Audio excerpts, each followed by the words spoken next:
So welcome back, everyone. So finally today we are going to look at some of pieces of advice or some examples of how we can start living this more occult directed life without necessarily getting into the occult path. You know, this is a difficult subject to talk about because like this happened with Blavatsky. Blavatsky was saying the occult path is so hard and this and that, and then the master tells Blavatsky, stop scaring people away, stop talking about that in that way. Because it's, again, it's like the example we used last night. A person that is training professionally for something, I also gave the example of, you know, Rocky, that movie that was there before probably you all were born, so sorry. or you know, there is a new version of Karate Kid. So all that training may be really hard, but when you are ready for that, it actually, you embrace it and it's what you want to do. Not so much at the beginning. At the beginning, the personality may be a little perplexed and saying, hey, what is going on? I didn't choose this. Well, actually you did. But but the idea is, don't be afraid that this will come to you beyond your control. You are always asked, and you are asked only when you have what it takes to handle it. So don't worry about that. What we want to focus on is what kind of attitude, if you feel more or less attracted to this, what kind of attitude will help you prepare. So when the time comes, you know, you have what is needed to tread this path in the best possible way. And remember, all of this is because the world is on fire and the adepts need more adepts. So they are always on the lookout for people who can take, even if small steps forward. They are always there. They want us to be on this path more than we want to, you know. Or let's say, they want us to be initiates more than even our egos want to feel that we are initiates. Because there is a real need. And all the mess in the world is not going to be solved by politics, I mean, all those things are necessary. They can, if we are intelligent, we can, you know, minimize the conflict, we can help those who are in suffering, and all that is necessary, but it's not going to change radically the causes of it. You can only do that by working as the adepts do on the cause of the problem. That is basically that our souls, the souls of humanity, are still quite asleep in a sense. So they are looking forward and do their best to guide and to help every one of you to start walking in that direction.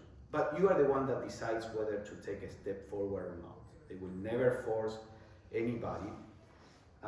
So the idea is, if you feel inspired by this ideal, even if you feel I'm not ready for that, perfectly fine. You know, I remember when we were in the youth group, we had one of our friends was very much into this, and I was, you know, I had been in the TS for a couple of years, and I recognized that that was not part of. I remember talking to him and saying, I'm not interested in the occult path, occultism at all, because you have to be sincere, honest with yourself. And I said, all I'm interested right now is working on the more psychological aspect. I have to fix things, you know, or to learn to relate and harmonize things in myself. The occult path is not part of my reality. And eventually, something starts growing. And that means that, you know, you are getting more ready for something like this. So be honest with yourself, and you may say, you know what, that's not for me. You don't know in a few years. It may be or may not be. Everything is fine. So let's see some of the advice that we get. So Jeffrey Hodgson says the task before Theosophists who really mean business is to turn their theosophy, their teachings, ideas, and what they know, into living experience, and practically to apply it to the end of increasingly mastering, let's say. Some people don't like the word control because of the negative connotations, but here it's used in the context of mastering, of being in charge in a sense. The aim of increasingly mastering their own destiny, purifying, developing, and he uses, and mastering the hidden forces of body, emotion, mind, and ego. In short, the deliberate quickening of their own evolution. But basically, the message that I think is important here, theosophy is to be lived, not to be discussed only. The ideas may be beautiful, may be wonderful. We may feel so good just discussing and discovering, and especially if you have a more or less intellectual personality, it can be very enticing, very pleasurable, and you are lost in just discussing ideas. And of course, that's better than discussing other things. But if you mean business, then everything you learn has to have some impact in your life. This is how the book, for example, Approaching the Secret Doctrine, that kind of approach came about for me, because I love the secret doctrine, I love all the abstruse metaphysics, that's part of my intellectual nature. But then I thought, if the masters wanted this to be published, Blavatsky was ill, this was published among a lot of obstacles, and the masters say in many quotes that they want theosophy to be practical. I said, this has to be practical in some way. Why did they publish this? And then I started trying to see, okay, how can this affect my life? And this is what each one of us should try to do. Like we were saying, we have, for example, the teachings of the rays. That can be just a theoretical thing, but it is our role, our work, to use our creativity and see how would you apply it? How would you apply it? Or maybe you are not interested in the 7 rays. I mean, just take whatever inspires you, and then how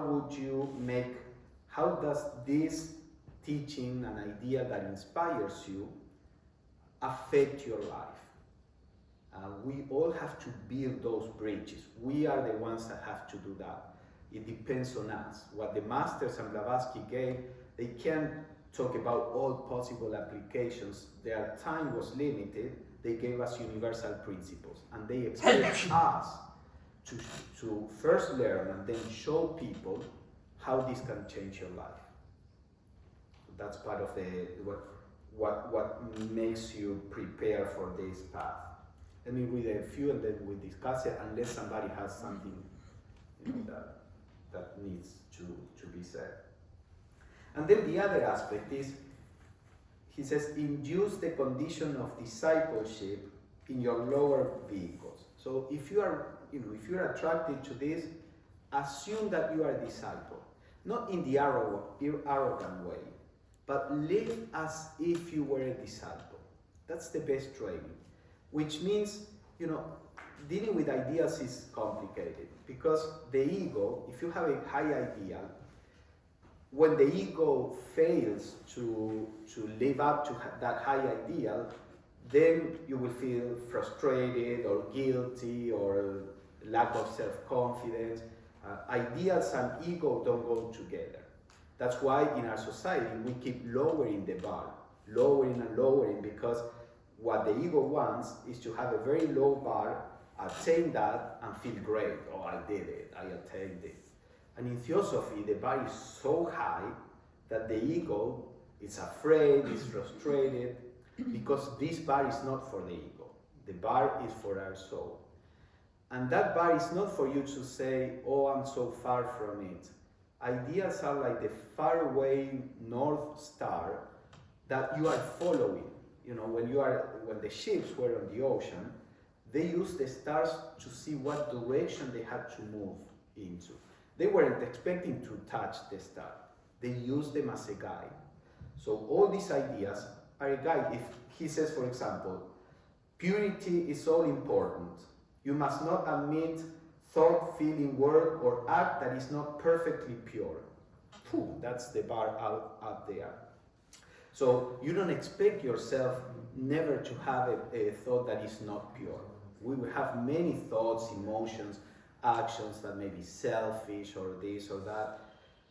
What this is telling you is gradually start going in that direction. Start encouraging the pure, start discouraging the impure, be patient, and gradually you will start increasing the moments in your life where purity is ruling, and you start decreasing the moments in your life where you are feeding the impure, let's say. And then he says, you must neither see nor hear the impure. This is also important. Like, you have to see what the effect of certain things are in your consciousness. Like, for example, Michelle cannot watch any show where there is killing, blood, bullying. I say she can only watch Disney shows that end up with the good guy winning and everything loving each other. She's very sensitive. I can watch even a movie like, I don't know if any of you saw Kill Bill, cutting the head, all the blood, but it doesn't do anything in my consciousness. After the show is over or the movie, I move on and I don't get any of the memories don't come back, the images. So for me, I don't think it's a problem if I watch those things. I take them as movies. I always tell Michelle, but this is a movie. And she says, yeah, but this is happening somewhere in the world. So she makes it real, and I take it like just a movie.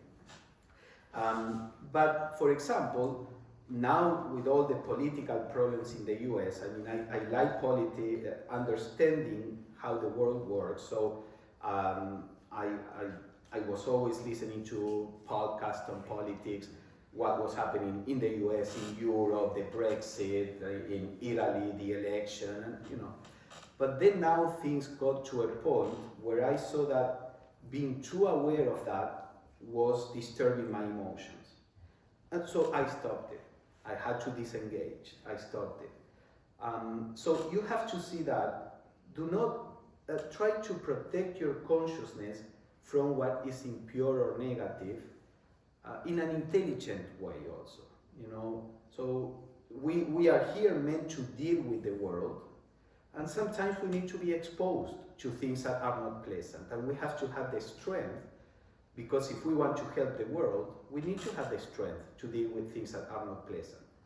But gauge your strength and say, how much is too much? Do I really need to doom scrolling and seeing all this? Do I need to see the images of the bombings and all that? Or is it just enough to know there is conflict there so that in my meditations I can send peace and love? I just remember Dalai Lama once said that he is listening the news, not watching it, because he needs to save his eyes more important things. Yes. I for several years I have never watched images. For me, what is important for me is to have a certain level of knowledge of what is going on, so that again, one practice that you can do if you have a regular practice of meditation, at the end of your meditation, send peace, love to different parts of the world, or to people who may be in trouble, who may be suffering. That's part of your service. And for that reason, you need to be more or less aware of what is happening in the world. But how much aware? How much do you have to expose yourself? So I normally have a news aggregator, and I don't even read the articles. I read the headings. That's enough for me to be aware. If I want to be a little more aware of something, I may read. I never expose myself to those images. But again, you may be different. If you see that it doesn't affect you, well, that's fine. Those images in a movie don't affect me. In reality, when it's happening in the world, it does. So you regulate. So the same in your life. What things stimulate the wrong aspects of your nature, whether it is sensuality, fear, desire. And then if you see that something really affects it, then you want to tone it down, because you don't need something externally to be constantly poking or stimulating those emotions. Be selective. There is a quote from the master that says you must protect your mental atmosphere going through life. You know, you are like the guardian in a temple. Your attention, your awareness is like a guardian in a temple that sees if somebody is properly prepared or properly dressed. You know, in different ceremonies there are those symbols. If it is worth coming into the temple of your consciousness. So you have this awareness, and if you see that something is not worth the sacredness of your temple, you know, just gently you let it go. You direct your attention in a different direction. Now, listening here, I am just thinking, should a game like a werewolf be part of entering the temple? Well, what is the effect of that on you? It's always what the effect is. If you are just having fun, what's the problem? Also, when you watch a film, if it is a strong emotion like this, maybe not good. But exactly. If you can see some images and you are objective. Exactly. So the question is, anything. You may be playing cards, innocent game of cards, but if you see that stimulates too much your competition and, you know, defeat the other and your selfishness, then you may tone it down. I mean, as an Argentinian, I love football, and Italian people, Brazilian people, you know, and other, you know, well, in England and Scotland.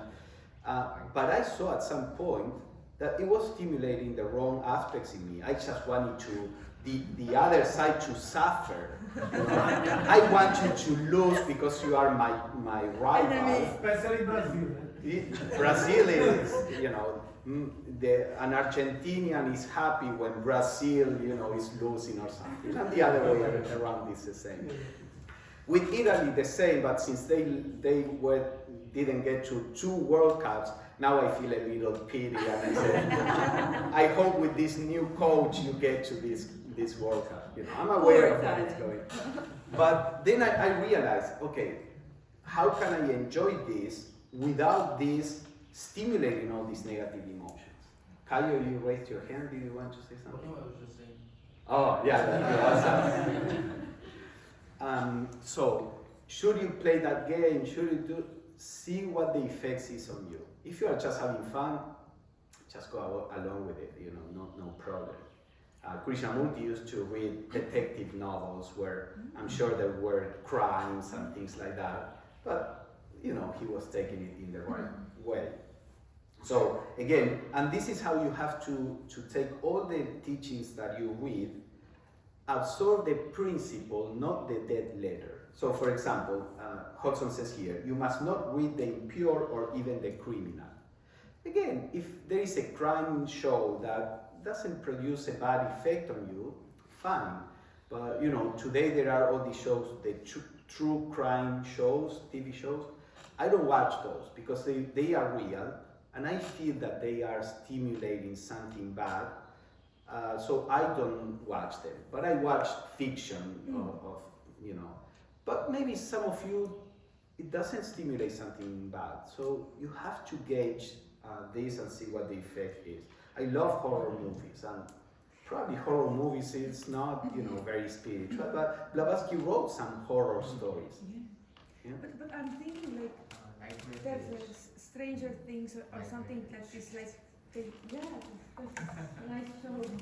But like I'm thinking like there's like astral levels going on. It's actually good to know about this because the bad things in the world exist, and if I'm cutting myself off and they're coming, then like I'm in a denial. So I should be a little bit prepared, and maybe the movies are like a little bit helping me to see this, but again, not to stimulate it too much. Adepts have always used movies, stories, theater to, like Shakespeare, to bring up, to show the human condition, to show the effects of certain things. So that is also an avenue to learn if you can take it properly. So Harry first, and then we go to Abby. Okay, Abby first. No, I'm agreeing with Mary. I'm just saying that I love horrors and all these true crimes and things like that, but some of the things that they show, if you really walk the occult life, it feels more like comedy than horror. I'm not saying I'm expecting you to see ghosts like what we did last night, joking. But I'm just saying when you see it on a more serious note, it doesn't entirely reflect what we really would see. Because I find it quite funny that I think sometimes I watch these things for entertainment and for hilarity in a way. Yeah, absolutely. For example, you see all these like demonologists and Annabelle and things like that. And if you looked at the actual doll, it looked actually hilarious. It looked like a raggy doll. And so we always seem to exaggerate truth. I sometimes like to watch this to think, at least it doesn't look like that. So this is why I watch it. It's just me too. for entertainment. Me too, but some people cannot handle it, like Michelle, and you have to know yourself and say, no, this is stimulating the wrong things. Yes, Harry. So it's interesting. He's part of that club that is the culprit of all this that we are talking about. No, but since you brought up Madame Blavatsky's, horror stories, so I read this somewhere in your archive. So she was writing that almost towards the end of her life, where for most of the day she was writing intense, some of her deepest thoughts, and as a relief from that, she was writing these horror stories and all of that, like once in a while. So I think as long as it's treated as entertainment, as a relief from what we are doing, and of course people have different sensitivities. But again, for most people that is relief, and this is that's where we channel our. I have a comment, just a comment. Right now, listening you, maybe it's a good idea to make a movie of those horror stories that Blavatsky wrote. I would watch. No, I've read them, but I read also, but they are good, but I don't think they are. Yeah, they are not very serious. I don't think they're that. I mean, you have to tweak them a lot. Yeah. This Yes. may be extreme cases. Is there any extreme cases that people they really want to guard their consciousness or something, not because they want to do the work, but because they want to protect themselves out of fear. So is that like a tainted intention there that we need to be aware of? Yes. That's why the idea is try to protect your consciousness when it's right and you can, in the sense that do not expose yourself to negativity when it is not necessary. But if you are going to help in the world, many times it is necessary to deal with the negative, because otherwise you become selfish. Then you just protect yourself because you don't want to feel bad. Oh no, I'm not going to deal with this person because this person is negative. And maybe if life puts you there to work with this person or to try to help this person, then we need to embrace that. But if it is not necessary, so the idea is do not expose to something unnecessarily, but embrace what life brings you as a duty or as a situation that evidently you have to accept. Today in the New Age there is a lot of that selfishness and retreat and oh no, I don't want anything negative because it makes me feel bad. Well, that's the other extreme, it's always the middle path. This is like, and again, we are all different. Maybe some people are too exposed to these things and they have to tone it down. And maybe other people are too insensitive and they will have to expose themselves.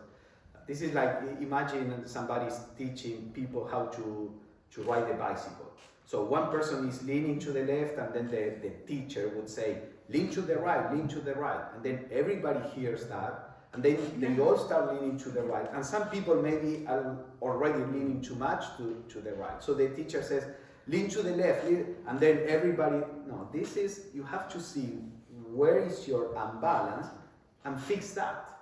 So these teachings That's why we need to get the general principle and then apply it to ourselves.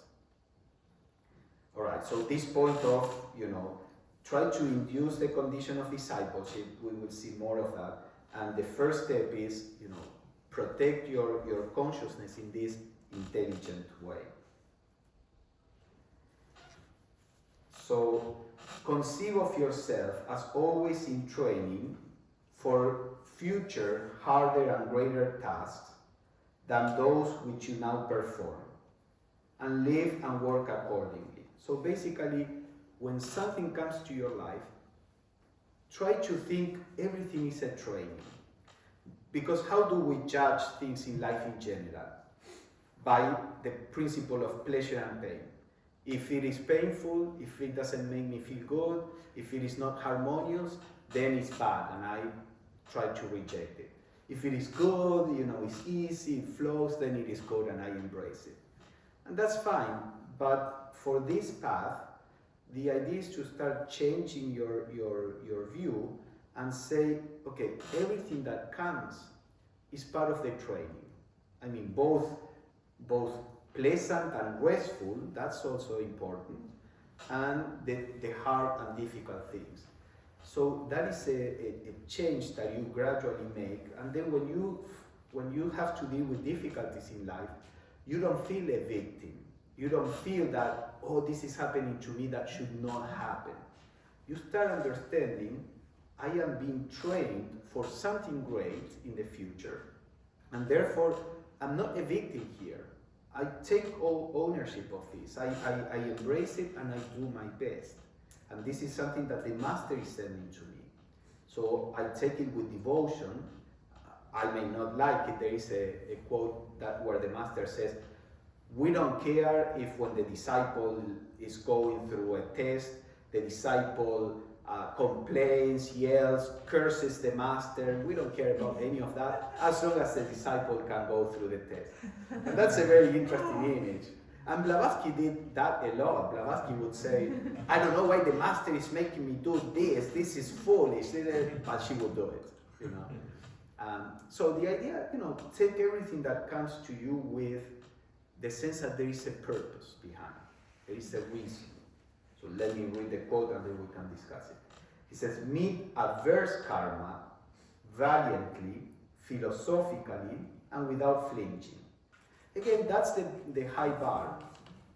Go in that direction. Ask yourself, can I embrace this? Maybe some things you can't, that's fine. We are in training. We will be able in some occasions, we will not be able in some others. Meet your favorable karma, the one that brings pleasure, calmly and in self-control. Actually, later on the path, most of the disciples fail and fall, but it's not a definitive fail. It's like when you are learning something and you cannot do it, and then you try again. The failure of most disciples later is when things are going good for you, because when things are difficult, you are on guard, you are alert, you are working with things. Now when things start flowing, that's when you tend to relax, and then the ego comes out and you don't even realize it. So, there are periods in your life where doors start to open, where people embrace you, when they put you there, and that's where the disciple fails more often than in difficulty. So when things go right, don't let arrogance, begin to grow. Don't fool yourself that you are special. Don't feel that you can do whatever you want, because that's when we overdo things, where we may step on toes. Be always, as he says, try to be calm and with self-mastery, but not unduly moved by either, by the favorable or the pleasant or unpleasant karma. At the center, always be still. So again, this is the idea. Try to be as much still, poised, calm, with that dignity of confidence and humility that takes what comes and you do the best you can, and with that inner joy that that you are on a sacred path, and this will lead to a sacred office, that helping humanity. Set the will to work on your personal failings and eliminate them. I mean, his very first way, his master was Moria, so his first way, and his language is very first rate. But you adapt it to your own, right? So set the will to work on your personal failings and eliminate them. A third way that is more tactful would say differently. But So Geoffrey Acton was also first rate, yeah, he was also. and his master was also first rate.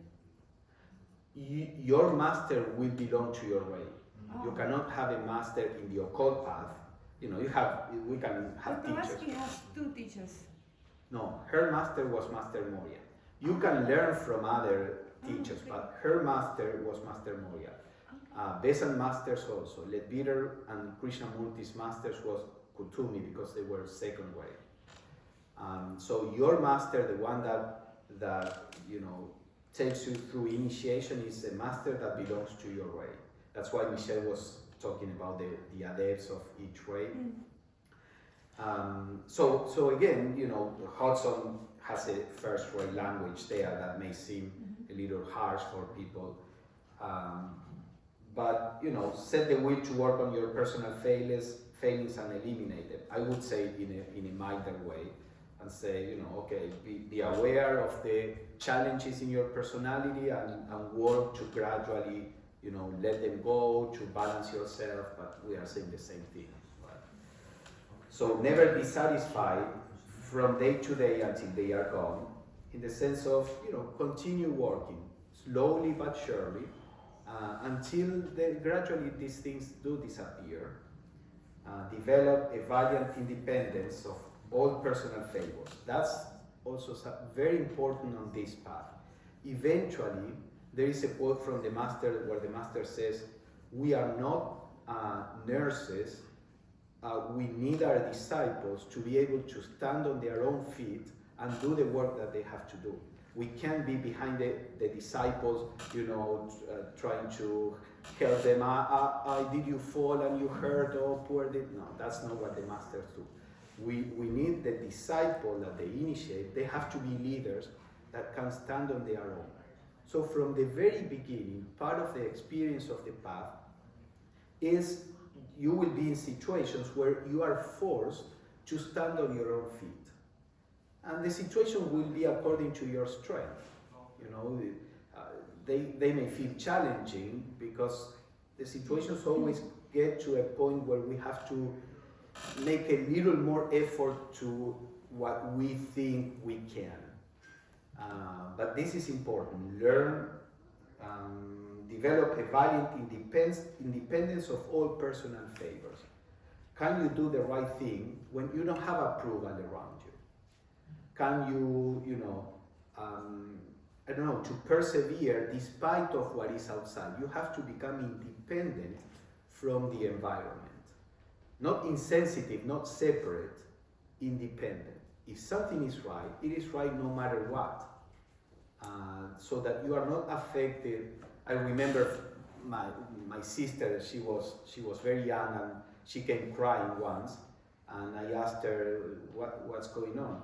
And she said, no, my neighbor, they were with little bikes, my neighbor said that my bicycle is ugly, and she was crying, and I said, do you think it's ugly? No, I like my bicycle. Then what does it matter what she thinks? Don't you think that anybody can think anything? I don't know if she got it or not, but we do the same, exactly the same.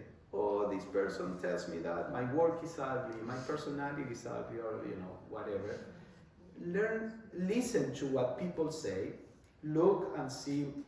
There is this story from Krishnamurti, a person, there was all, before a talk, everything was set up, Krishnamurti was there, and a person came and says, you have here a nice show business set up for you, right?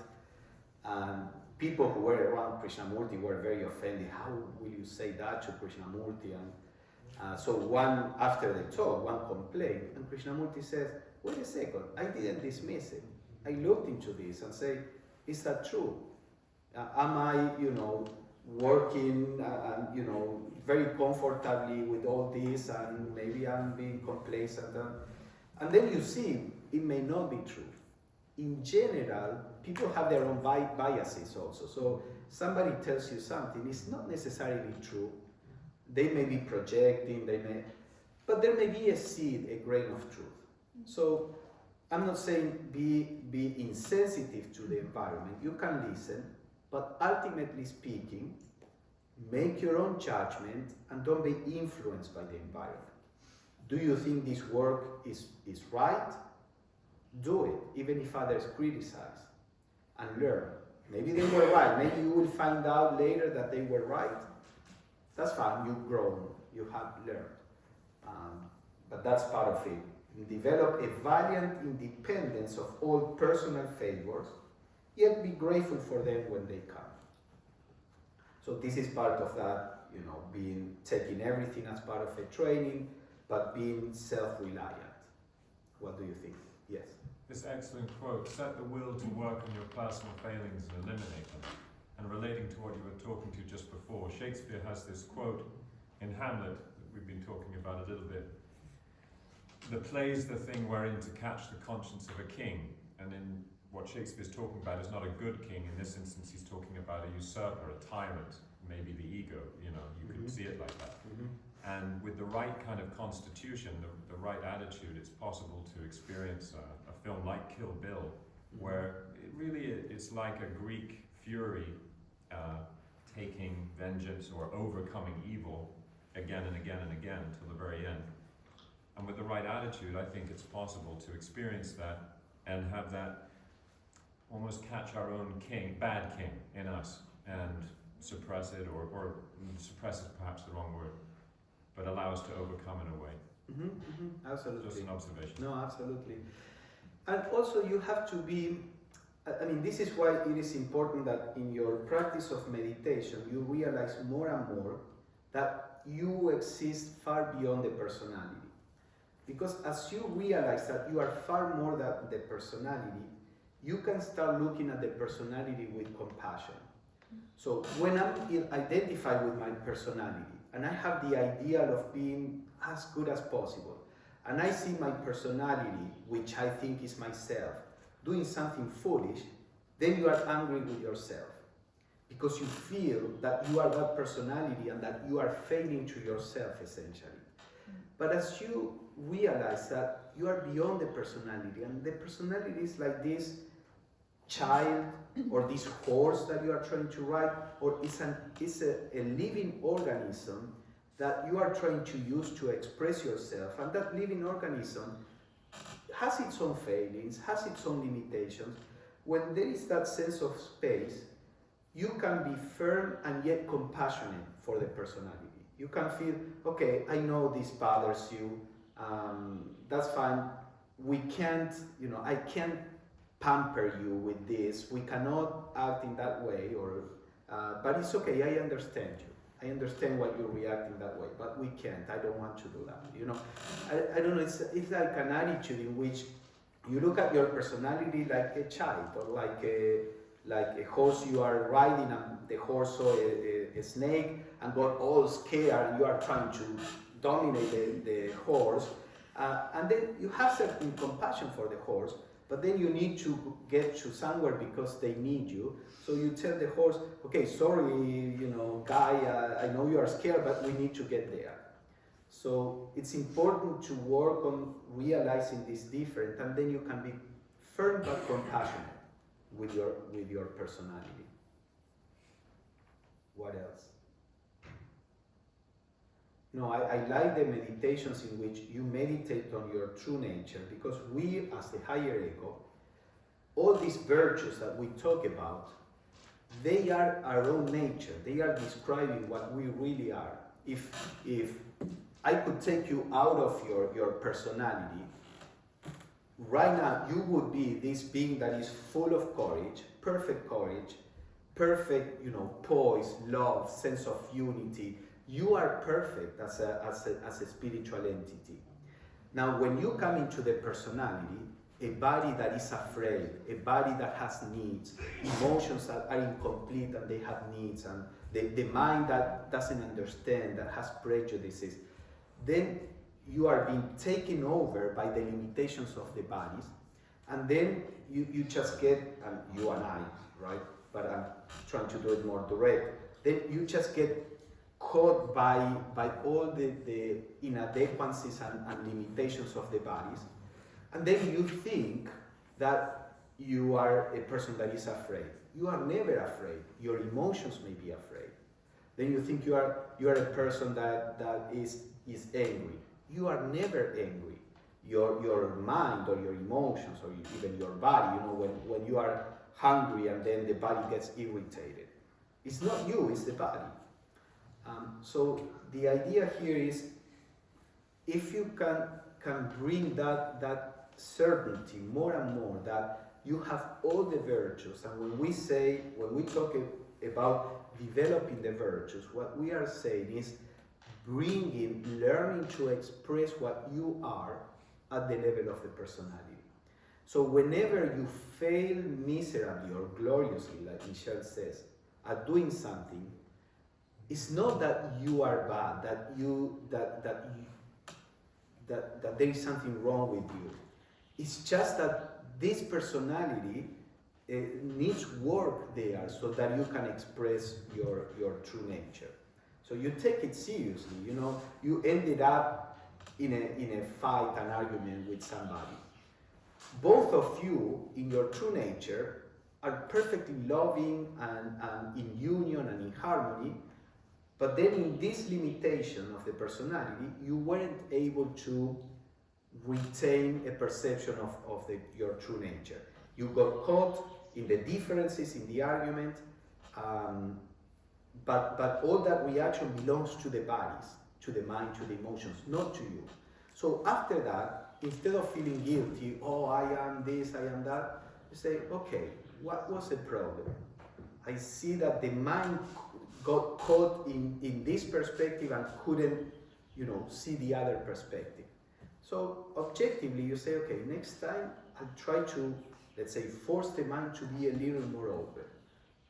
So you can work on learning from mistakes, but never feel guilty. It's never you, the real you. It's your personality. Michelle? Since you gave examples of the horse or a child, I think also what you're saying is we have to remember how we train a horse or how we get a child to do something. Harshness is never going to be the way.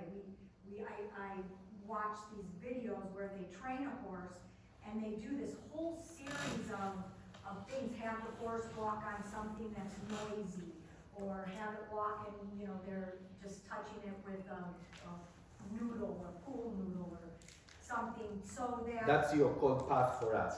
Right, yeah. Right. So they don't just, I know the thing where you want to teach your child to swim and you throw them in the water and they learn to swim. That's one way to do it, but also most of us, the better way is, or not the better way, but a kinder way might be just to give them lessons, to do it more gently. And when you were saying that, I didn't feel like that's the way I treat myself. Mm-hmm. I treat myself more harshly.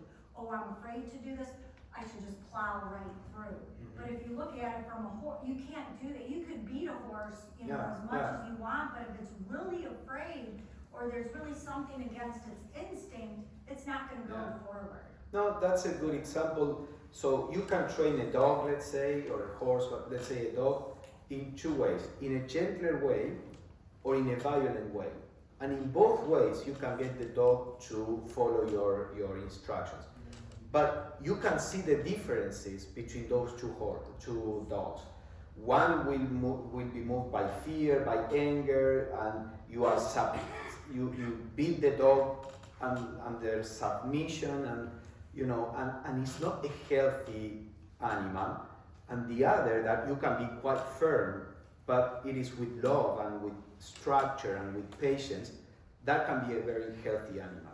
So the same with our own personality. If you beat your personality too much up, you will be creating a personality that is like that dog, and that will be acting out of fear, and there will be anger, and so you have to be gentle with the personality, but also firm if you are training the personality. It's like the horse. Being gentle with the horse doesn't mean to say, okay, we need to go to town and get some milk, and the horse decides to go and go after the butterflies, and you say, okay, let's go with the flow, and then you don't have any milk. So the same with the personality. You can start training the personality so that it expresses your true nature, but you can do it gently. And in some different occasions are different. I remember when I was at the airport, I saw a mom that was walking really fast. They were probably short of time getting to the gate, and there was a little kid and she was dragging the kid, and the kid was trying to follow the pace, and then he saw a candy shop, and he would say, Mom, I want this, and she would say, not now. And then the kid again, and then a toy shop. Mom, I want it. Not now. And he was being dragged. And, at that moment, she couldn't, take the kid to do whatever he wanted. Maybe if they had a lot of time, she would have done that. So the same with our personality. If the personality needs something and it's not harmful, if it is the time, you say, okay, sure, let us do this. But there are some times where you cannot, and then you say, not now. Not now. Now we have to do this. So those are some images to try to learn how to work with our personality. Yes. This may sound a little bit technical, but I think this is important to me. In all the talks that we've been talking about, when we say that we see the personality, we see the mind, we listen to the silent mind, we do this, we do that.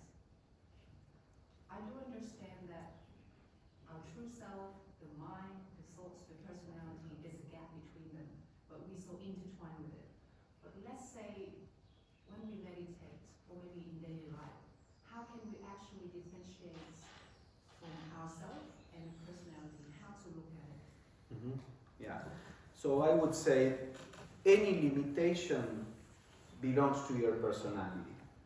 And anything that is good and aligned with truth belongs to you as a soul. And I'm not trying to demonize the personality, because it's not that the personality is evil. The personality is limited. So for example, in daily life we see that. Suppose that you wake up and somebody's cutting your gut open, and you don't understand why. You say, this person is trying to kill me. But then your mind realizes, oh, this is a surgeon, and actually the surgeon is hurting me, but he's trying to remove an illness, so this is good for me. So then you are happy with somebody cutting your gut, let's say. So what changed is that the mind saw properly the context. So in daily life, we don't see the context. We don't understand why this bad thing is happening to us. And because of that limitation, the mind may react in the wrong way. So the mind is not reacting in the wrong way to something in life because the mind is evil, but just because the mind is not understanding properly the situation. So the problem with the personality is not that it's evil, it's that it's limited, and also that has needs. I mean, the physical body needs to eat. So if there is only one piece of food, and your body is hungry and the other person is hungry, then the bodies will fight for it. While in your true nature you don't need to eat, because there is fullness there, so the idea of even fighting for limited resources doesn't exist for you as a spiritual being. But you as a spiritual being that has no idea what lack is, you come and you are placed in a body that has lack, then you don't know how to react to that. So that's what we gradually learn. So I would say anything that comes out of lack or limitation, misunderstanding, that is all being produced by the personality. and your true self is what brings the opposite, what brings understanding and wholeness and things like that. Let's see one more. So the necessities for finding and treading the path may be stated as follows. Learn to think for yourself. Now, this is what we have been saying. When you read all these things, how does this apply to yourself? Oh, Hodgson says I shouldn't read anything criminal, but I like these novels. Understand why he's saying that. What's the principle, not the exact phrasing. Why is he saying that? Well, because he's saying if the criminal is inducing those kind of feelings, don't expose yourself to that. But if you say, oh, I get that, but it doesn't happen in that way in me. Okay, then it's fine. You have to think for yourself. Value, but examine critically all you have been taught, particularly about religion. No, this is not just to be the rebel and deny everything or challenge everything because your ego feels good challenging others. That's an immature rebellion. So value what you have gotten, but look at it critically and sift and see what is you feel right now that is good and what is not. Take stock of your character, including your motives for all you do. So this is part of self-observation. Now, self-observation can be very tricky. I remember when I started working with this, it was really hard because I started seeing how much my mind was doing almost everything out of self-concern and self-centered. And I thought that I was a good person, and then I start seeing that my mind was always calculating, in situations to get something out of it. And it was really depressing. I remember once I was going somewhere, I got on my bike, and I was thinking, I'm actually in a worse place now that I'm developing self-knowledge than I was before. Before I felt more harmony. Now I'm constantly in conflict with myself. And that is a stage that we should try to act intelligently so that we can move past that stage as soon as possible. And what can be helpful is to have this attitude that we are talking about regarding your personality. Be humble. Don't assume that you should be better. No, be humble. We are just little ants compared to what the adepts are. So take for granted that you are not, up there, that you are here, and it's fine. It's like a child saying, oh, why can't I, go out and work like my dad does? So you say, you are not meant to, so stop comparing yourself with your dad. Just do what you have to do at this stage. So same with us. Be humble and look at your character and say, when I help this person, and that is nice, but I realize that I help this person because I want people to like me, for example. And then the awareness of things gradually purifies your motivation. The very awareness of it, you say, that's interesting. And then when you are going to help somebody, you say, can I help without expecting that person to have appreciation? And play with it, experiment with it. Or you help somebody and you realize you are helping that person because you cannot bear the suffering of the other person. And you are trying to help the person so that the person feels good, so that you feel good. And sometimes the problem is that when we are motivated by that, you may overdo things. You may interfere in processes that you cannot help because you are trying to remove your suffering also. So be aware of the motivations, and again, without beating yourself up, learn about them and realize, okay, helping is good, but if I help and move by these motivations, then I will make mistakes. I'm being compelled by something that I'm not realizing. Why can't you be okay? So no, work on yourself, and then you can offer whatever you can and you can give the space of to the other person, to work with that. So take stock of your character, including your motives for all you do. Clean up the character and reduce to a minimum the selfishness in your motives. So this is what we are talking about. Realize, I cannot help effectively if I am acting because I want to get away from my own pain. So how do I work with that? Maybe I need to trust more life and trust that suffering is how we grow. Parents many times want to shield their children from certain experiences, and they may be doing something wrong for the child. Of course, if an experience cannot be handled by the child, that's where you intervene. But the child needs to be exposed to different experiences. I remember with my younger sister is 16 years younger than me. I was the oldest. And my mom was more like a grandma for her. She had 4 children, and she was always very protective of my sister when she was small. And my sister was very, opinionated, and she wanted, the whole family was going around herself. And I used to tell my mom, when she goes to kindergarten, she will be one more among everyone. She won't be the center of things. She will have a really hard time with that.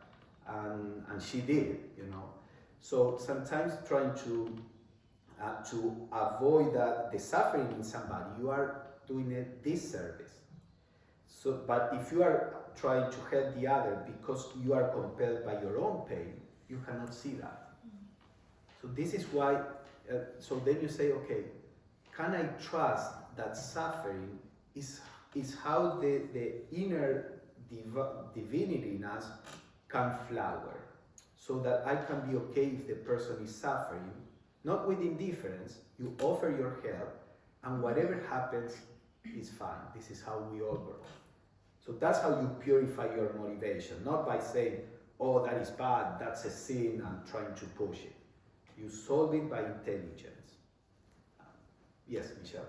I think one thing, one of us mentioned this earlier, but I think one thing we can do, that helps us work towards that state, is to make a shift in our worldview of other people, and to remind ourselves that each one of us are a divine spark. Each one of us has the ability for self-reliance. We're resourceful, we're whole, and to think about that person, or that part of the person, when we see them suffering.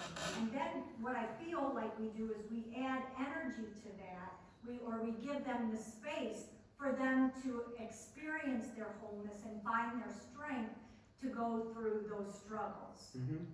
Yeah, and use everything again as a training. Like, I was always very sensitive, like many people who are on the path. When I was younger, a teenager, I was always a mess. If you see my astrological chart, I have almost all planets in water, and to the extent that I was worried, how am I going to live? I'm constantly being affected. And to me, and one time I had a dream that somebody told me, you have too much of the feminine in you.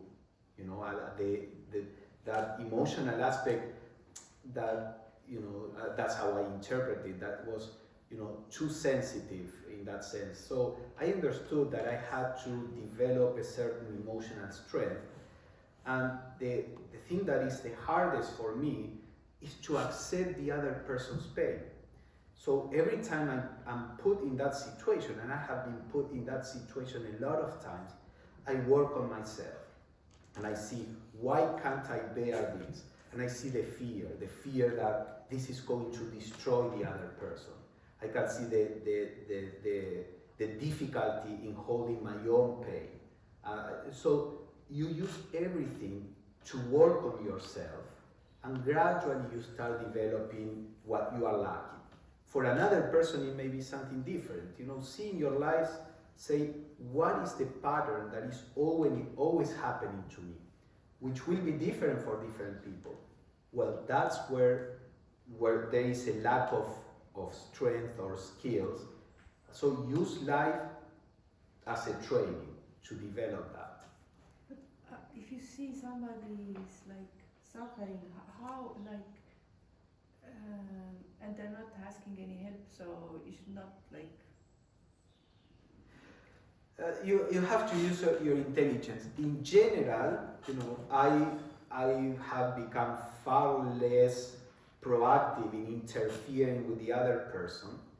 But you may try to hint if you see that a person, you may think that the person needs help or something. You may try to hint or say something, but not trying to impose your help. And you have to be gentle, and then be okay with what you can give, and then let it go. Because it may help or may not. You do your best, and then don't try to keep pushing it. I had a girlfriend that she said, I feel like you are trying to keep feeding me. I'm full, and you are trying to keep feeding me more and more. And and it was that question of keep pushing the person to be something that you think is going to make her happy or something. But how will you like the thing that you said that the suffering is what makes flowering, the strength inside. But if, like, I'm afraid that this pain they are facing, that this is destroying, that I know that if I will be in that place, it will be hard for me, then how can I, like, overcome it in myself? No, again, so, one thing that you can do is to try to learn more and more about how things work, so that you start having more confidence in the process. So there is a phrase in the Voice of the Silence. I don't remember it by heart, but it's something like this. Out of the black, foul smoke of the furnace of human experience arise the winged, the winged divinity, or it says the rose for the path, like the Dharmakaya, Sambhogakaya. So the idea is you have the furnace of human experience and this black smoke. Out of that comes something that is wonderful, and that is the spiritual nature. So it's saying all this experience is actually is like the birth pain of the divine. So the more you understand that, and try to meditate on what is, when Krishna tells Arjuna, the story, there was a war within a kingdom, the kingdom divided in two, so on one side was Arjuna, on the other side were people who had been his teachers, his friends and family, and then his duty as a soldier was to fight. And he tells Krishna, how can I fight with them? They are my family, my friends, and how can I kill them? And Krishna tells him, you are suffering for nothing. I'm kind of rephrasing this. You are suffering for nothing. You cannot kill anybody. They are all eternal. So go and fight. And the idea is, even in the worst case scenario of a person losing his or her life, losing one's life from this point of view is just waking up from the dream. This is a dream of the soul, and then we die and we say, hey, I'm back to my own nature. So even, and I'm not trying to make light of death, but from a deeper perspective, it's not a big deal. So if you can get to that, it can help you deal better. If that is your problem, it can help you deal better with reality and say, even tragedies, even death, this is not happening to the soul, this is actually helping the soul learn and all that. And as dramatic as it feels for us at the level of suffering, know that this is helping the soul. I don't know, that's how I work on myself. You have to find maybe for some of you say, that's a ridiculous response. Fine. You have to find how you can come to terms with reality. Then, study the great writings on mysticism and occult science, because this is what helps you, as Michelle was saying, reframe how you are interpreting life. You know, we are raised from the point of view that the physical plane is the reality. Any loss on the physical plane is a tragedy. And then a person like Jesus, as I mentioned, tells you the opposite. Those who are trying to preserve their lives will lose their eternal life. Those who give up their life will gain it. Of course, he's not advocating for suicide or martyrdom, but it's the change of perspective. We are so worried about what happens on the physical plane and judge everything from that point of view. Well, the occult science and mysticism, spirituality helps you start changing your perspective. This is why you study, not to become a philosopher, a scholar. You study because this helps you look at the world differently. Form the habit of cogitation or pondering in solitude on the deepest truths you know. Think about these things. It's all that what we are talking. You know, okay, I know about karma. What does it mean? Karma, there is an order, there is a purpose. So what does it mean when I have to face something I don't like? Can I realize this is good for me, even if it feels wrong? If it feels, you know, something that brings suffering. So think about all these things. See how they apply to your life. Let this lead to the regular practice of a suitable form of yoga or meditation, according to the ancient science. So your meditation doesn't necessarily need to be a formal meditation. You know, you sit or you cross your legs, you close your eyes and try. If that is hard for you, start this other kind of meditation. Go for a walk or sit. Examine your life. Examine a situation that is difficult. Try to look at it from the point of view of the teachings that you are getting.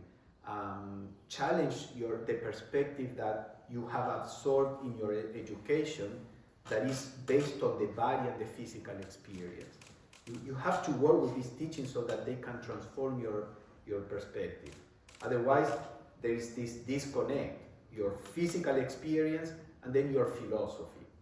You know, bring it and let that change how you are interpreting things. Pablo? Yes. I think the Krishna example, when Krishna falls on his knee, when Arjuna falls on his knees and he's like, you know, these are all my family members, is there no other way?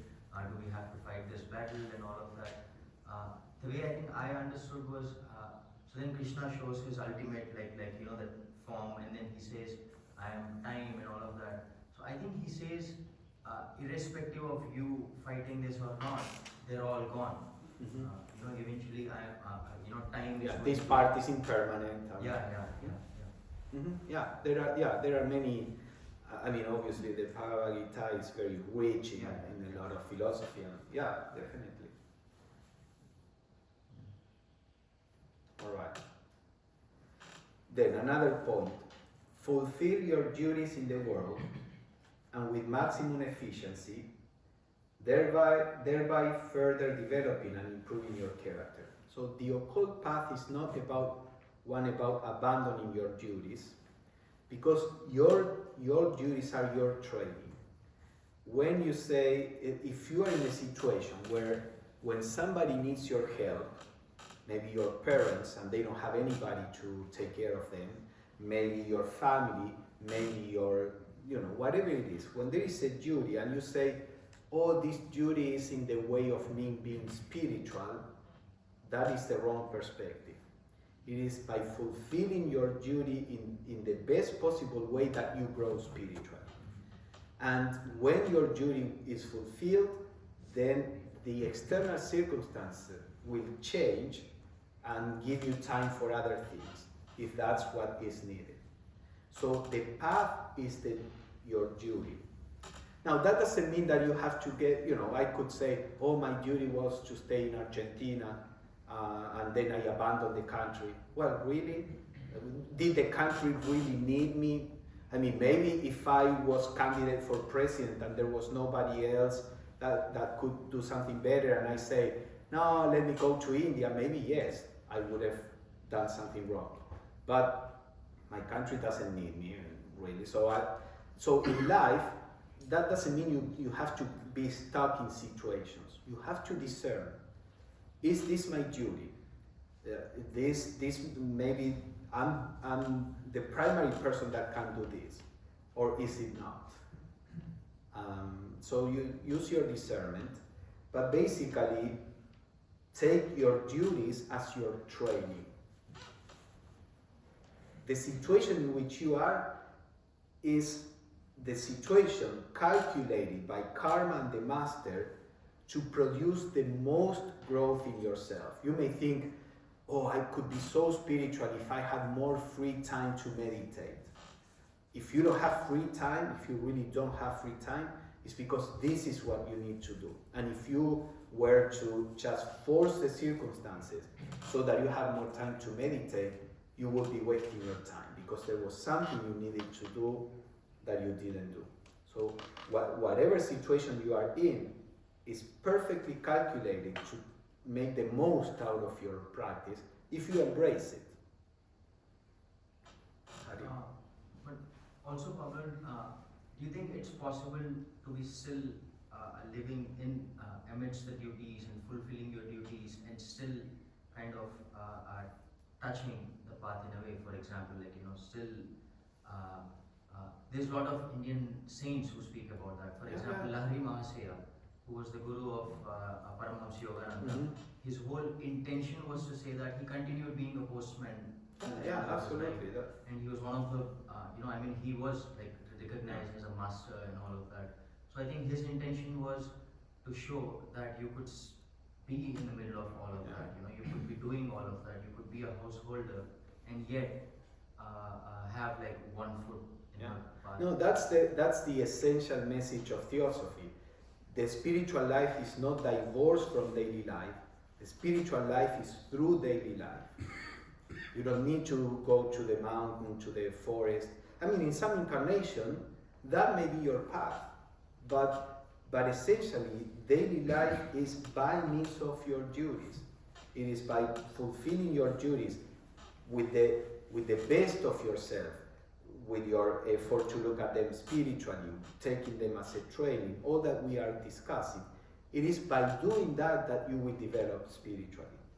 If you leave the world, if you were in a... Because life open story. Again, this is not some... Like, for example, I was in science, and I realized this is not going anywhere. So I think I have to go in a different direction. So I started trying to get into philosophy.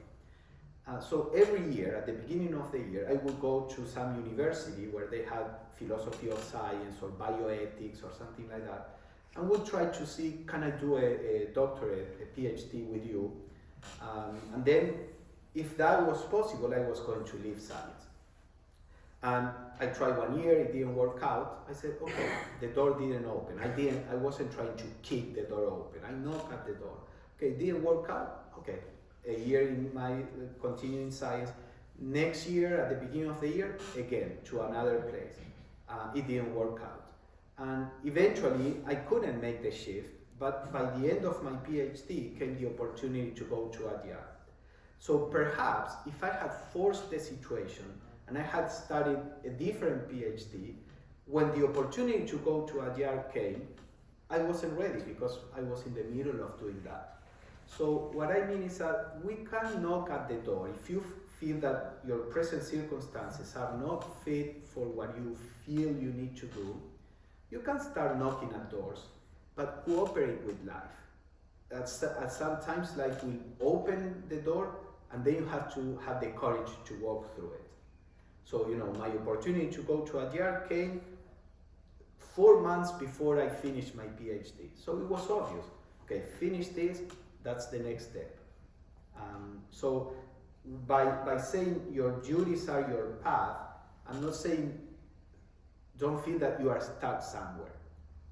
but work knowing that circumstances will guide you what to do next.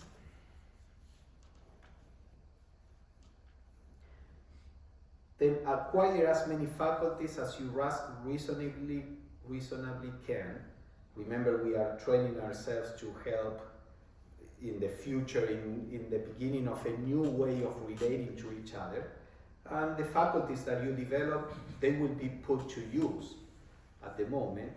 So each of us have different faculties. Don't try to copy mine or hers or his. See what are your faculties and develop them, so that you can have them as possibilities for service whenever that may be needed.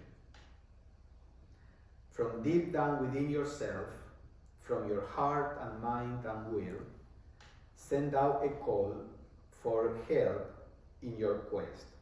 Spiritual help. There is a letter where the master, where Blavatsky says, she writes to some members, because we are used to this idea, there are gods, and the gods are there for us to ask them for things, and the gods will give it to us. So you pray to the gods, typically people, pray to the gods to have this, to have that, whatever they desire, whatever they want, and they are all material things in general. So Blavatsky, some early Theosophists were doing the same with the masters. So Blavatsky writes a letter saying, you Theosophists are desecrating the masters. Do you think they care about daughters to be married, houses to be bought? And they care about what is real in you, not all these other things. So the help that from the masters is to stimulate the best in you, your wisdom, your strength, courage, compassion, so that you can grow and learn, walk this path, so that you can help the world.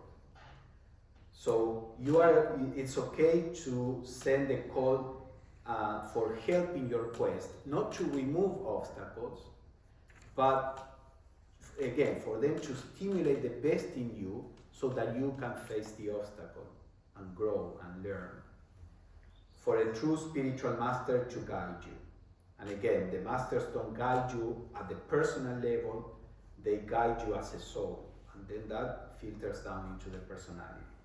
He will at once begin to help you, will have been doing so already if you are in earnest. Remember, we said the master is already looking at souls that when they are getting a little bit close to the path.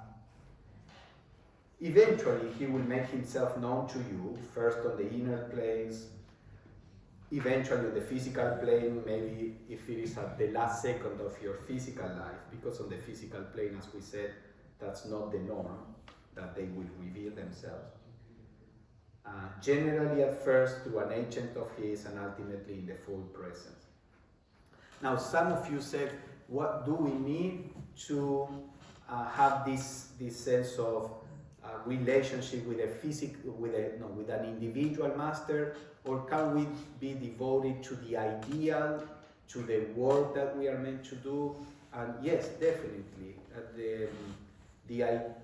If this doesn't inspire you, you don't need to do this. The masters are not like the Judeo-Christian God that seems to be there eager for people to be worship them and worship him. The masters don't need your worship, don't need your devotion. This is given to us if this helps us to connect to them. But there is a letter where Sinet was very devoted to the master, and he was falling into an extreme of hero worshipping.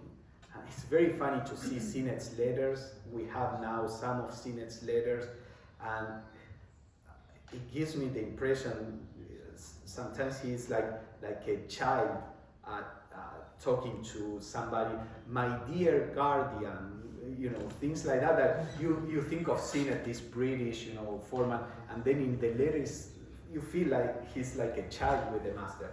And the master in the letter says, learn to worship the idea and not the man, something like that.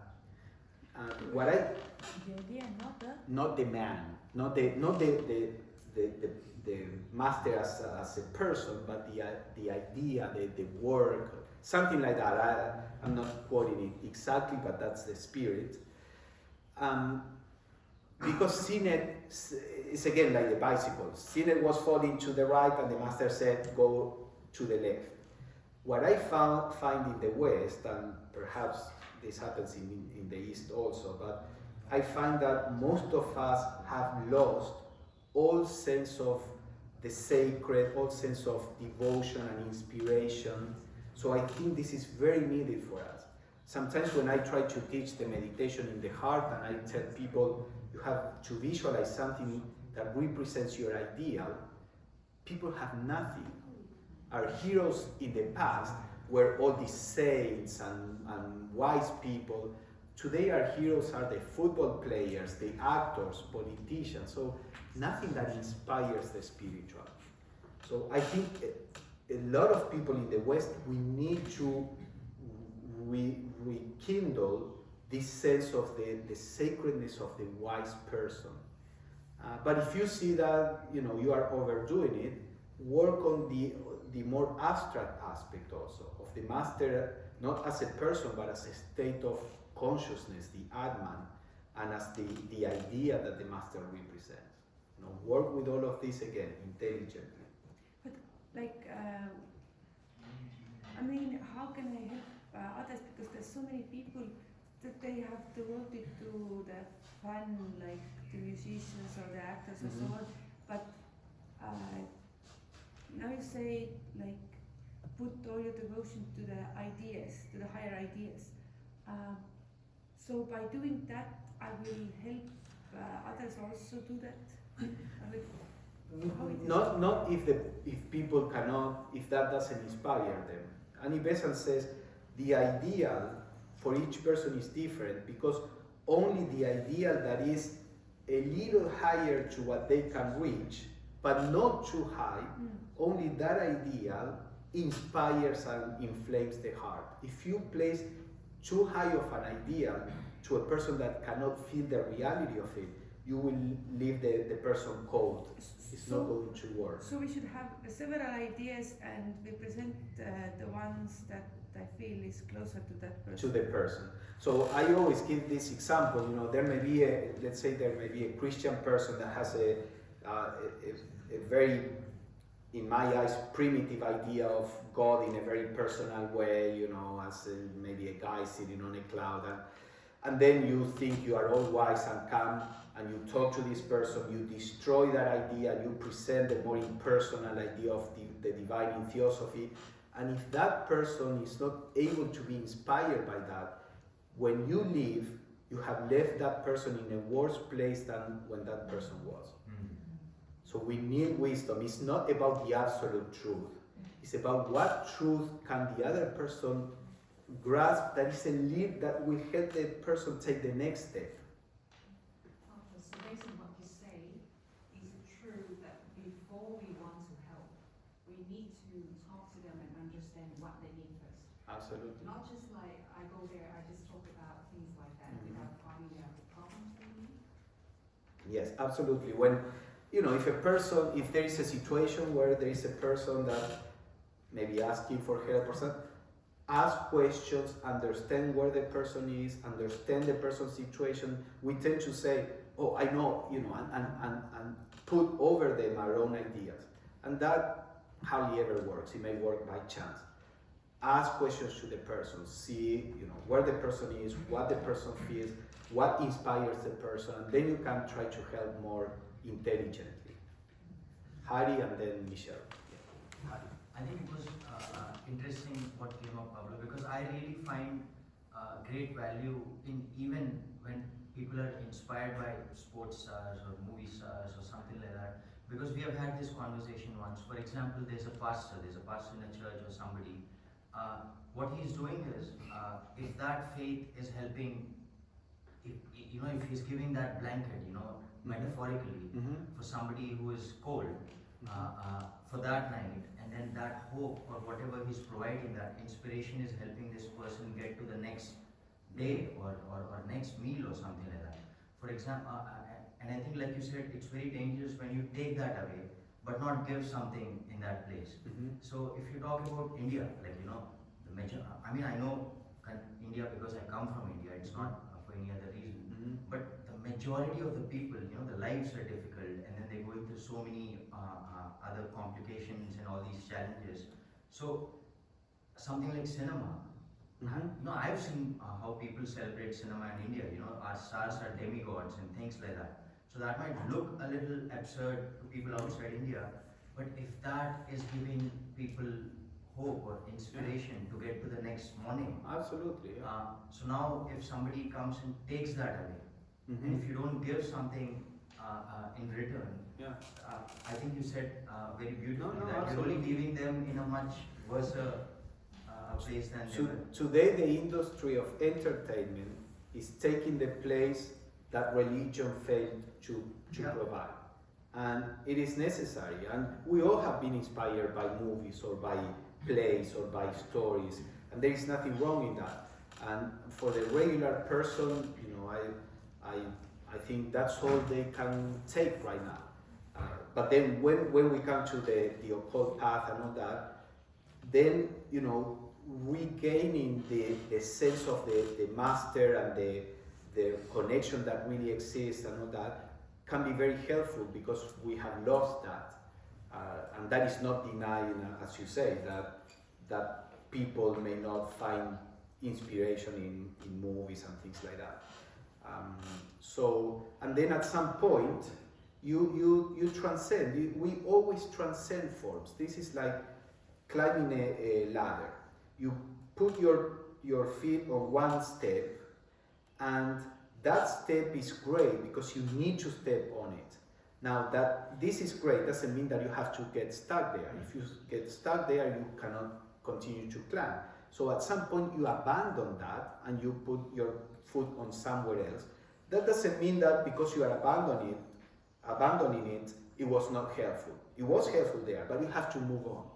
So this idea, at some point, maybe the next step, and maybe very helpful, and at some point you will realize that there is a deeper aspect to this that now you feel called to embrace, and then you keep climbing.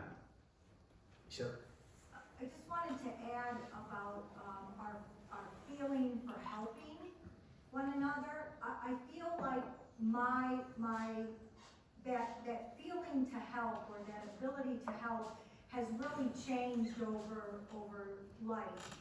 And now that I am older, I see that the best help that I could give is what we talked about in the creating sacred spaces, is to hold that space, or provide that container for the other person to figure it out on their own. And all I'm doing is holding, you know, kind of just like holding your ideas or your thoughts, and then, like we said, asking questions about it. Because I found when I'm at my most struggles, I live with Pablo. But when he tries to help me, or give me advice, or give me his experience, it is absolutely useless to me in that moment. But when I hear from him that more about like a validation, that, oh, this is part of the path. Here is this quote that would help. Here is this wisdom. And my brain can kind of latch on to its own ideas of that. That is what's most helpful to me.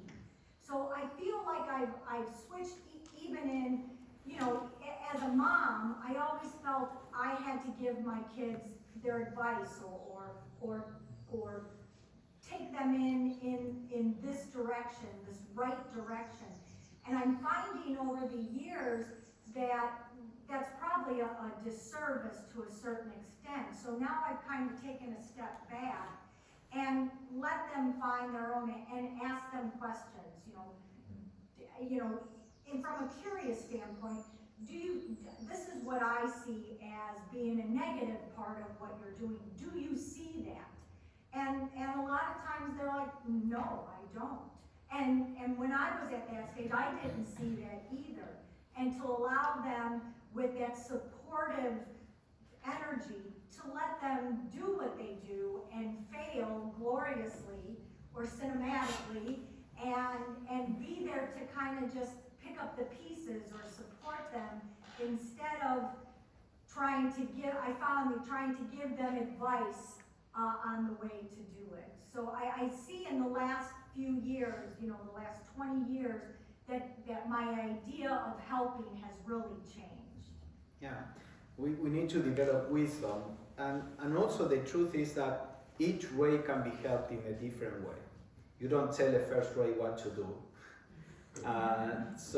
But other people will need that support and tell me what to do. One of her kids, he wants directions. The other two, especially one of them, you say something and he will do the opposite. And he's very self-willed. So people need help in different ways. And of course, we don't know, this is so complex, and that's what we are learning. We are learning, if you go with an open mind, if you work on your own responses and reactions, you gradually start developing the ability to see how to help in the right way to the different people. And this is what the adepts are masters at. They know exactly what different people need, and this is part of what we are training ourselves for. Okay, we have 10 more minutes. And again, he is saying this all from the first ray point of view. For some people this may work a little different, but never be satisfied with either yourself or your rate of progress. This happens a lot. There is a point where you may feel good about yourself, and then there is that stagnation. It's fine if you get stagnated.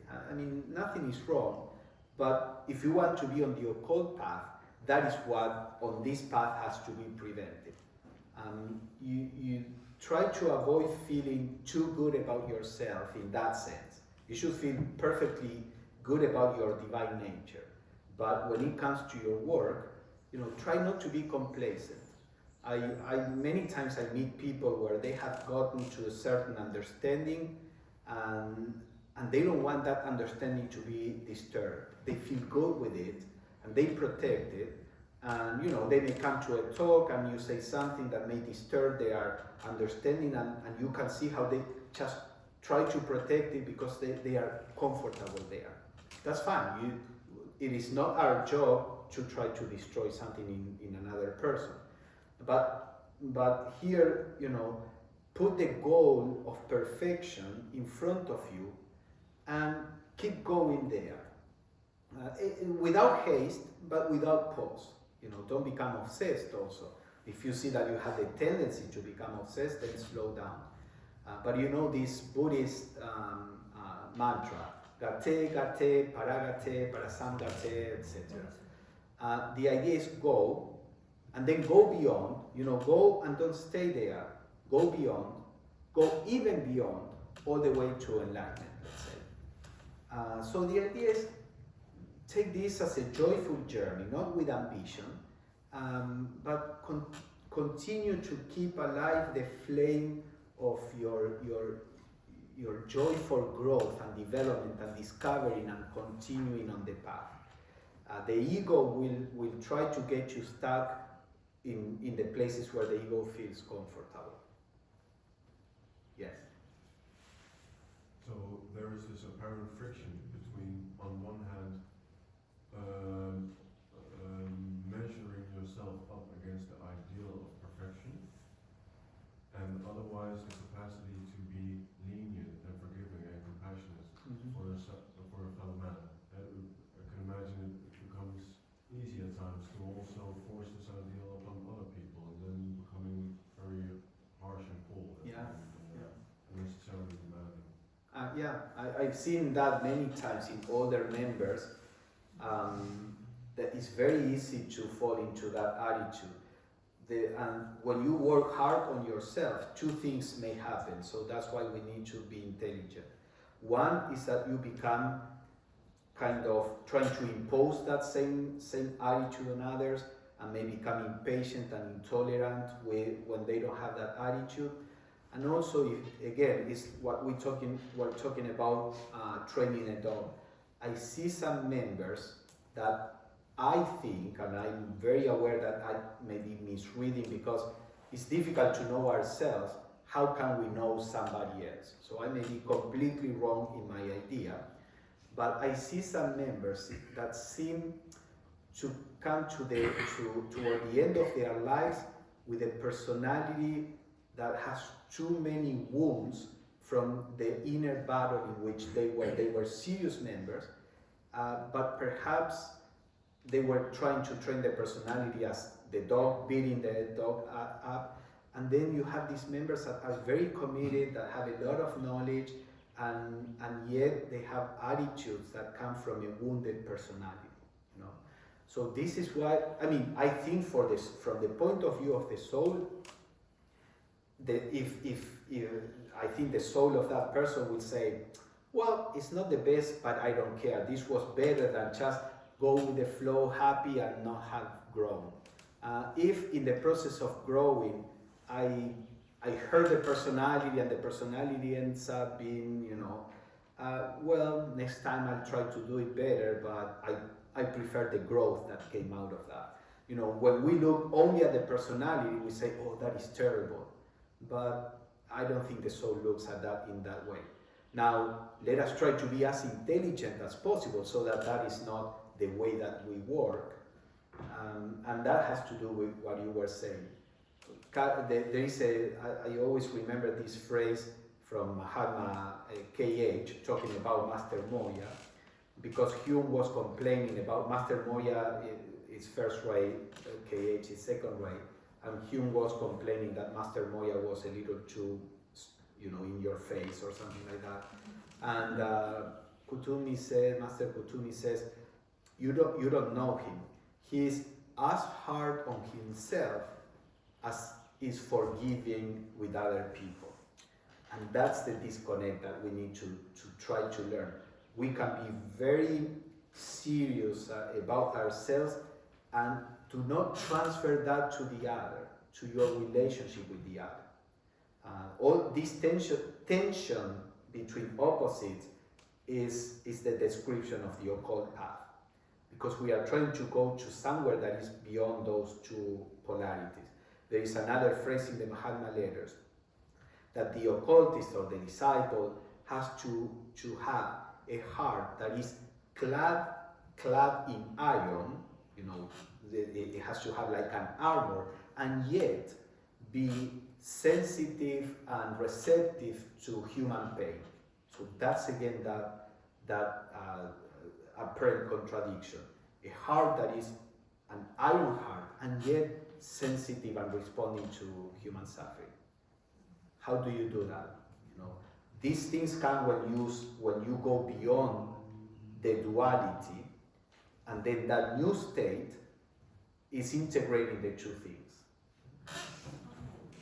So let's say Hume complains that Master M was so harsh on him. But from my viewpoint, it's like a two-way work. Like, of course, Master Moria can be harsh on you, but at the same time, why are you complaining? Because you feel hurt, but you feel not validated. Is it a two-way work rather than just complaining? Otherwise, we will turn into the side that we always blame other people for everything. Yeah, absolutely.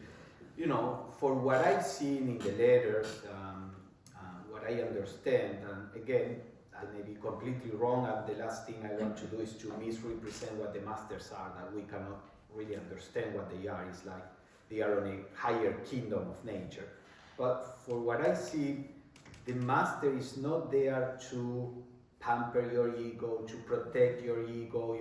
When we think of a spiritual teacher, we think of a kind person that makes you feel good.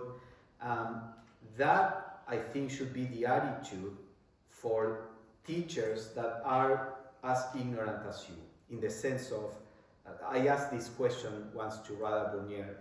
I said, when you see Krishnamurti's teaching, he was kind of harsh and relentless, and he would point to your weaknesses and all of that. So when we are teaching, should we do that and challenge people, limitations and things like that, or should we be kind? And she said, you can only be harsh in that way if you have the wisdom that will allow you to do it properly. When you don't have that wisdom, it's always better to err on the side of kindness. So I think people like us, we don't have the right to be harsh because we are as ignorant as everybody else. But the masters, they are not there to protect your ego. And when you see the personal letters from the masters, they would tell the disciple, you are doing this wrong, you are doing this wrong, you are doing this wrong. They are not telling you, hey, good, you are on the path, go on. I mean, once you are on the path, you don't need that. And if you need that, you are not ready for the path. So it is in all this preparation, as Hudson was saying, be independent of external circumstances. Get to a point where you don't need to be pumped up and be, people showing the appreciation and support. I mean, we need it right now, but that's the direction where we want to go. To a place where we don't need that, not because we are arrogant, insensitive, but because we are confident, poised. So you see the letters, and the master is there to point the things that you are not seeing.